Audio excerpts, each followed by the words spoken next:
We assemble our political panel for their take on all of this. Bloomberg Politics contributor Rick Davis is with us, partner at Stone Court Capital, Republican strategist alongside Democratic strategist Caitlin Legacki, senior fellow at Third Way.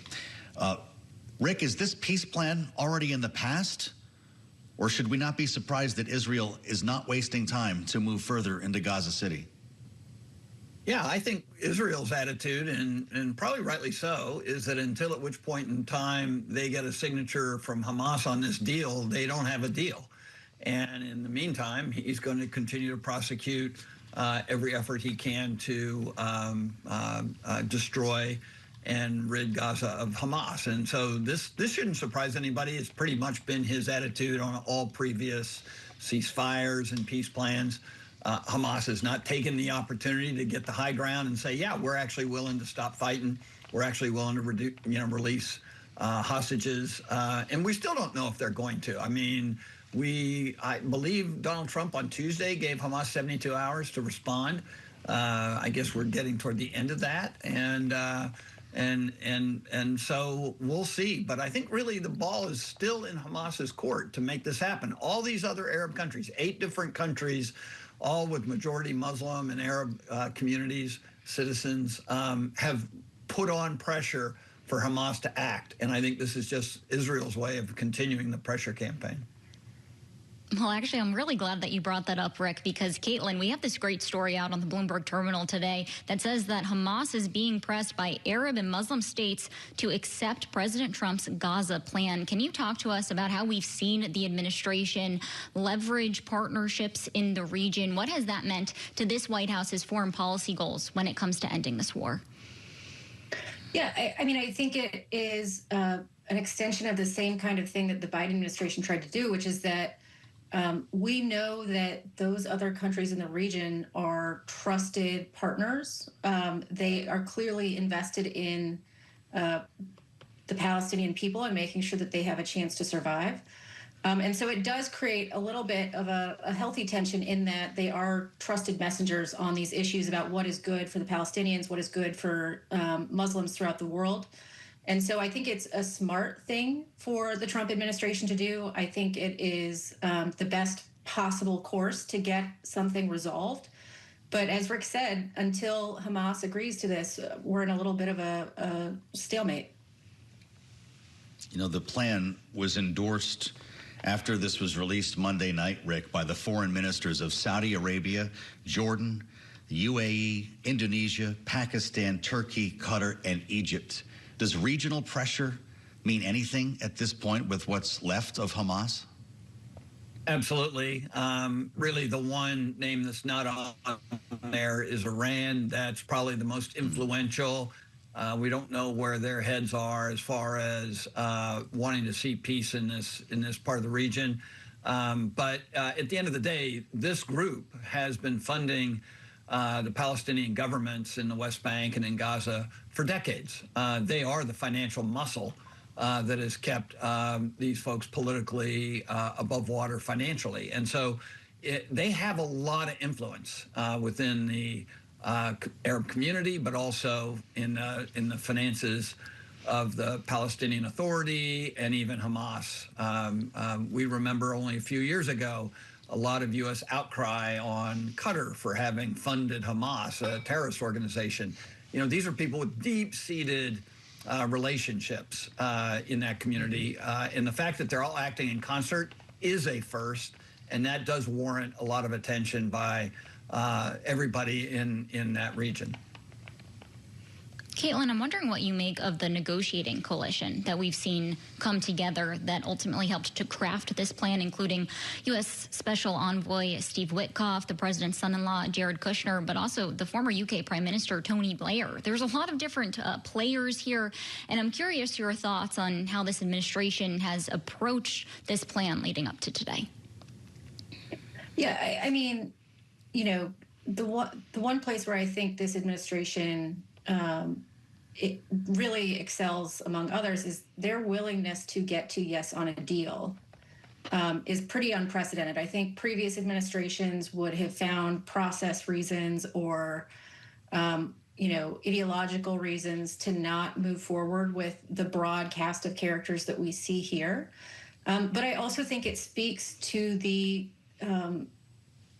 extent to which everyone, regardless of which side of this issue they're on, thinks it has gone too far.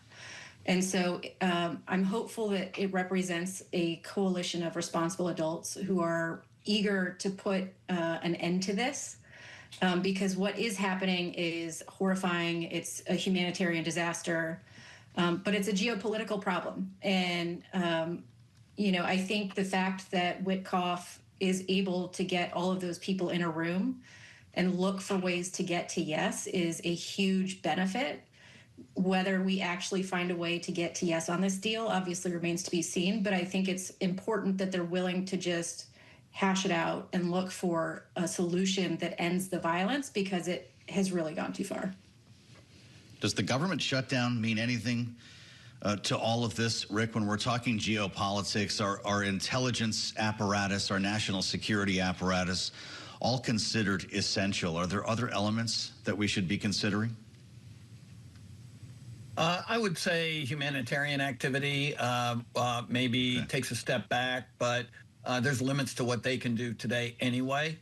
So I think that for the purposes of this exercise, trying to bring peace to Gaza, it probably isn't a factor. Probably doesn't weigh heavily on any of the principles trying to execute on this plan. So I don't think the government shutdown is much. I do think it's a distraction, right? We left last week, at the beginning of this week, it was all about an amazing visit by Bibi Netanyahu to the Oval Office, getting on the phone with the Qatari emir, apologizing for having attacked the country. There are many who think that attack spurred on September 5th a reaction that has brought us to this unification of the Arab states in support of getting a deal done. So, this is what we would be talking about if there were not a government shutdown. And so it does take some of the oxygen out of the room. Well, Caitlin, I do want to stick on the shutdown and talk about some of the actual potential policy we might see out of it. We know that the longest shutdown was 2018, 34 days. Have we ever seen shutdowns used as negotiating tactics to actually get tangible policy out once the government reopens? No.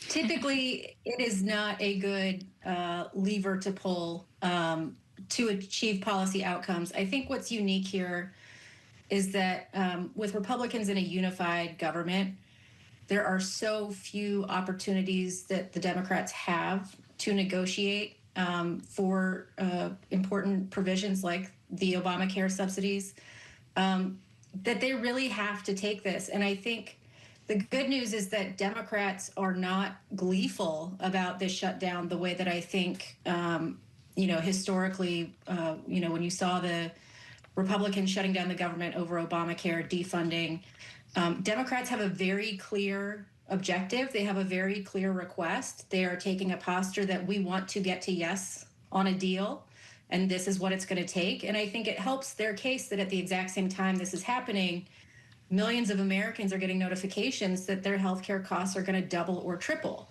And so as we see more of that, it is only going to strengthen the hand that Democrats have to play. And frankly, they're increasingly in a position to say to Republicans, help us help you, because if these costs triple, we're going to make sure that every single voter knows who was in charge of the government when that happened.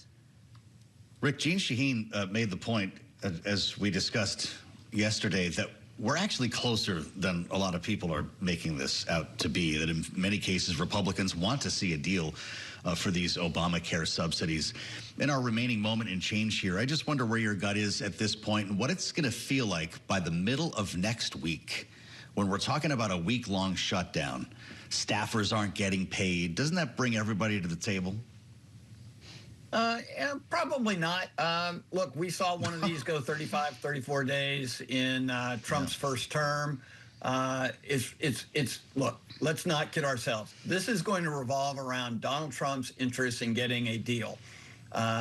He's calling the shots in Congress. He has an agenda in the White House driven by Rust vote who wants to accomplish certain things in the reduction in the scale and size of the federal government. If they think they can survive politically in this process, they'll continue this shutdown till they accomplish their goals. And only then, I think, will they give permission to the GOP leadership to end it.